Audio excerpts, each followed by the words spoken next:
So even if you are, in a way, committing to a tower push, if IG want to blow everything they have for a support like that, MVP Hot 6 are probably going to be very happy with that. Yeah, right now, MVP Hot 6 are going to be really happy about the fact that their Zeus offlane is level 8.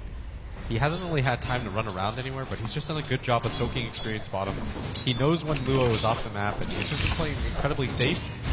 He's just doing a really good job of keeping up in levels, but the problem right now that MVP Hot 6 are going to run into is that the Shadow Fiend does have a fully completed mech, and it's going to be hard for them to get into straight 5v5 engagements without a little bit more in items. Like, the Bloodseeker is probably going to go for the SNY, but until he gets that full component, it's going to be hard for him to just run in and charge. Maybe even pre-BKB it's going to be difficult for him, as they do have enough lockdown for him. Three-man smoke from MVP Hot 6. We'll see if they find anybody, but in the meantime, I want to talk about that. Why do you think we don't see a Bloodseeker go for the Hand of Midas, which is quite popular on core Bloodseekers? Is the tempo of this game perhaps just too fast? I just think that Forev recognizes that the Bloodseeker isn't going to be able to go late game against the Phantom Lancer. I've seen it time and time again. Yes, you have the Blood Right, which is an AoE, but you don't want to just build into items that fight against the Phantom Lancer because it's a losing fight. He burns too much mana, he can disengage too quickly. You don't want to go toe-to-toe, and so it's better to just simply build for the mid-game and run at the Phantom Lancer so he just can't build up an item lead. I like this setup. MVP Hot 6, they didn't actually find a kill as they smoked up through the enemy jungle, but they did take away the rune vision from IG in that bottom area. Plus, they also got some very aggressive vision up, and they now are surrounding Burning. Go see if there's any TPs here. The Silence is going to be able to land on Burning, already leading things up, and they're just going to pop him real quick. Heen is kind of stuck here, but that's okay. None of IG are actually rotating over. In fact, they're still trying to go for that middle tier 1 tower push. But Jerix is here now with the Fissure to be able to intercept, perhaps push these heroes back alongside Sunbeam. More TPs coming in. NP leading things off. There goes the Fissure for already dropping a bit low. IG not going to be able to get that tower. It will be denied. Meanwhile, in the bottom lane, Forev actually going to be hit by the Spirit Breaker here. Intercepted, though, by Heen. The Silence is going to come out. Spirit Breaker thought he could take this one. Even with a 17%, there's no way he could beat out the Bloodseeker. Yeah, that's the strength of the Bloodseeker right there. With the Thirst, after that bash is done, he's pretty much just going to kite you in a circle. That Blood Right, he's opting to go for the max on it, and it's paying off huge dividends as they were able to kill Burning at bottom. They just killed the Spirit Breaker, and MVP Hot 6 are doing a good job of controlling the map right now. It's taking out. Speak a little bit more about the choice of Blood Right, though. I mean, it seems to be paying off, but why do you think he went for that decision, especially since he has potentially really good combo heroes in both the Zeus and the Lina? I don't think he wants the damage increase on the other side where you just take a ton of damage because his heroes are still squishy, and if the Phantom Lancer lances you once and you get nuked by the Shadow Wave, that could potentially just mean more than half your HP. So I think he opted to go for the Blood Right because he's got so many abilities that can line it up. You've got MP who can land a stun, you've got Heen who can just ice path in that general direction, you've got the Earthshaker Fissure, which might be the best combination between the two. So he's got a lot of different ways to set this up, and he's incredibly comfortable with that. He's in a bit of trouble here. Lil starts off with the charge. Already the Zeus ultimate going off. Just trying to keep the rest of IG back. There goes the ultimate. And the Spirit Breaker will be caught here. He's ruptured up and trying to run himself out of here. He's got the Shallow Grave TP away. No stuns coming out. The Lightning Bolt is there to stop at the last half second. And MVP Hot 6 do pick up the kill and save Heen at the same time. Looks like they may be able to now go for a middle tower push as well. And that was just a really great rotation by everyone from MVP Hot 6. They realized that at that HP range, it doesn't even matter if the Shadow Fiend goes for the mech. Good rotation by Sunbeam. You know, sometimes Sunbeam has struggled in this tournament to keep up in levels and farm with the rest of his team, but it's actually Luo this game that is struggling so hard. He's got the Cloak, which probably means that he's going to go for the Glimmer Cloak, which makes sense against his lineup, but he's so far away from it, and more importantly, Sunbeam's just keeping up in levels, whereas he's not. Ferrari once again trying to take a tier 1 tower, but MVP Hot 6 are just not giving any room to IG. Now it's going to be IG teleporting back to their tower to see if they can defend, but it's a bit too late. Chuan steals the Fissure, looking for that opening, but it's not going to be good enough. MVP Hot 6 have already retreated safely at a distance. 2-4 right now, 15 minutes in, and MVP Hot 6 are beginning to get a bit of a net worth lead and hoping to be able to snowball this game forward. Especially with the Yule Scepter coming in for Lina, this will mean potentially easy pickoffs, especially on some of these core positions. IG, I think the biggest item they can pick up right now is finishing the BKB for Ferrari. Charges coming in. MVP Hot 6. Looks like they're going to be losing MP right away. Nice Fisher to intercept there from Jerix, but MP is still caught and immediately blown up. But it's still the Spirit Breaker on the wrong side of the Fisher and will be chased down by Forev. The rest of IG leave it up for a 1-for-1 exchange. They actually have to disengage here because the rest of MVP can filter in, and there's no tower for IG to run to. So Forev doesn't have mana for his Rupture, but I still think this is kind of a wonky fight for them to take. I guess they trust in Ferrari's farm. He is level 11 with a mech up, the Ogre Club completed, and a Magic Wand, so the turnaround potential is high, but still. Burning starts going for Sunbeam here. He doesn't actually have anything, no TP whatsoever. He's going to be run down for the next Lance, and Burning does pick up a kill. Help facilitate a bit more farm. I was just about to comment on the fact that he seems a bit behind with just drums, treads, and a bottle right now, but that kill will certainly help, bumping up to the 6k net. We're still 1,000 gold behind this Bloodseeker, but it's really Ferrari, who, as you said, IG are trusting in farm-wise. Forev is deciding to go for the BKB instead of finishing the SNY, and I think he realizes that his team probably wants to get into fights earlier than him finishing the SNY into the BKB. That tells me that they want to go to Roshan sooner, and to be able to get into a fight into that Rosh pit. If he has an Aegis, they probably, or if he has a BKB, they probably can't lose that fight, especially since a lot of what the Spirit Breaker is able to put out is magical damage. Like the Crater Bash is a passive, but it is magic. So it should be able to help quite a lot in just reducing the damage, even though it doesn't push spell immunity. But MVP Hot 6, they're struggling to keep up in levels, actually. That seems to be their biggest issue right now, is the Shadow Fiend just gets bigger and bigger. Yeah, he's closing in on that BKB pretty quickly. The rest of IG, well, they may get a decent bump in experience if they find the opportunity for a dive in this top lane. Sunbeam is hiding himself in the trees right now.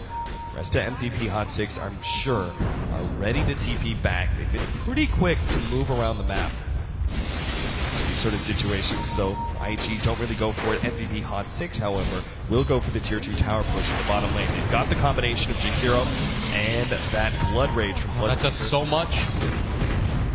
Cliff already going out, but Liquid Fire after Liquid Fire being spammed out. If they could actually get this tower, Heen will be very close to completing a mech of his own to kind of even out the mech advantage that IG have right now. It's doing 130 damage to the tower every single time he casts it, and I think that IG realized that it's just a losing effort. He's actually taking it so quickly. Ferrari, he has an invis rune. Do they have any sentries for this? I don't actually think they have any idea that this is coming.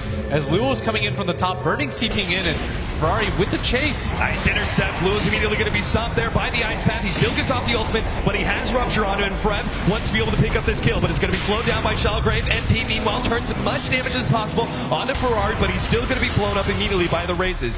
Spirit Breaker gets out, and MVP Hot 6 lose their Lina. Sunbeam comes in, but the rest of IG are still very healthy again. This Bloodseeker just isn't going to get a whole lot of stacks on his passive right now. Yeah, part of the problem right there was that Forev actually had the Rupture stolen by him, and Chuan actually just used it on MP, and so it was pretty much impossible for them to fight. And at the same time, they did manage to grab Luo, as Jax is going to get Phantom Lanced over here, but he should be just fine.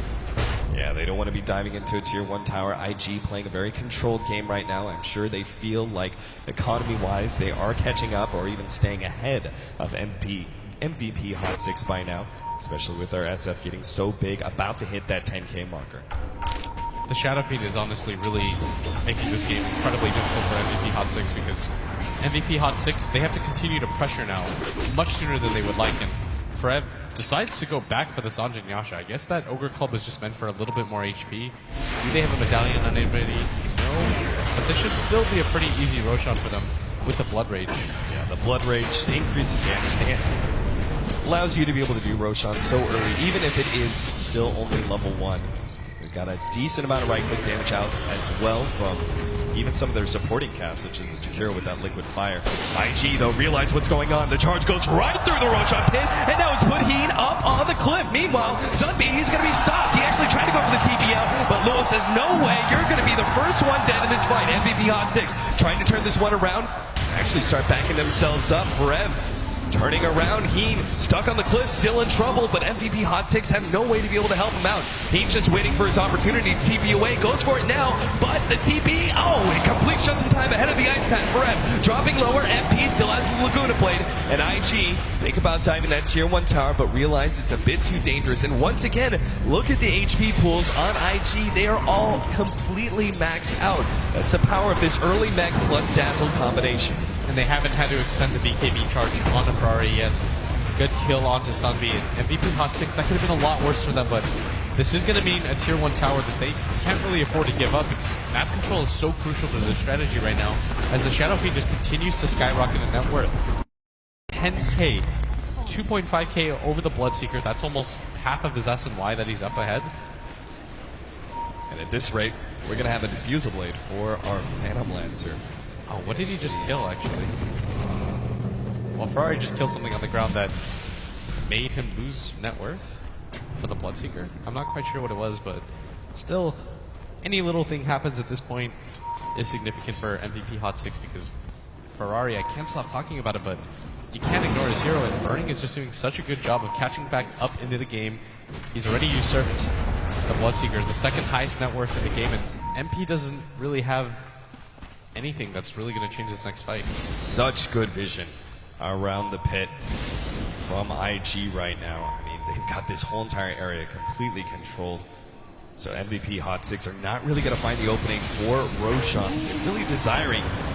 Now Sunbeam, he's going to be caught. Nice ice path from Chuan to start things out. And Sunbeam, well, he pops his ultimate, realizing he's going to be blown up right away. In fact, our Spirit Breaker targets a large amount of damage from the Laguna Blade. Nice race from Ferrari to finish off the Zeus, and now they keep moving forward. Ian slowed down by that lance, but IG, charge in. Fisher already stopping low. He's taking a ton of damage, but already the Shallow Grave is out. And now here comes that damage reduction out from Ferrari. Fereb is just not finding the openings he really needs. Once again, the Dazzle is always there with the heals and the Shallow Grave to stop the single target focus of IG. And this is the problem when you're a melee core against a team that has an insane amount of heals and a Shadow Fiend. You just can't really approach without the BKB.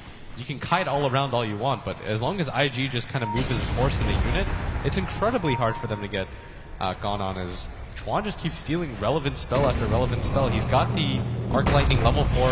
It's not going to make too much of a difference, but it just makes this fight so difficult for them. He's got to be careful here. Ferrari is looking for that long range raise, but is it going to find it? Top lane's also pushing in. Spirit Breaker quick to move over and deal with that one. MVP Hot 6 feels like they got to sit back and farm their next round of items, because clearly these team fights are not changing for them anytime soon. Jerix is closing in on the Blink Dagger, but could be stopped here. Nice turnaround Fisher, but immediately countered as Chuan catches that one, grabs him with the telekinesis, and Spirit Breaker finishes him off with the Phantom Lancer on the side. And time after time, Chuan just stealing spell after spell. That must have been the 4th time he's taken Fissure for himself, and he's put it to even better use than Jerix can right now, as IG are just rolling to whatever they want to do at this point. With the mech up and the Dazzle always backing them up with the Shallow Grave and the Shadow Wave. If you look at his skill build, he's actually just opted to go all in for both of these abilities. So he realizes all he has to do is wait for his team to get low, spam the heal, and Grave when the Bloodseeker tries to run at him. Yeah, I don't see really any item progression from MVP Hot 6. I mean, even that Blink Dagger, the Blink Dagger small minor item for Sunbeam that he's kind of had a large amount of gold in the bank, kind of trying to finish that one up. Heen also trying to finish up his mech as well, but it's been so significantly delayed that it feels like it may not matter anymore. It's going to really be that BKB from Fereb that could make a big difference for MVP Hot 6, but it's still a ways away. NP now has an Oak Club. Does this mean we're going to be seeing a BKB out from him? Or does he still go for the Aghanim Scepter and is just chosen to forego the early point booster that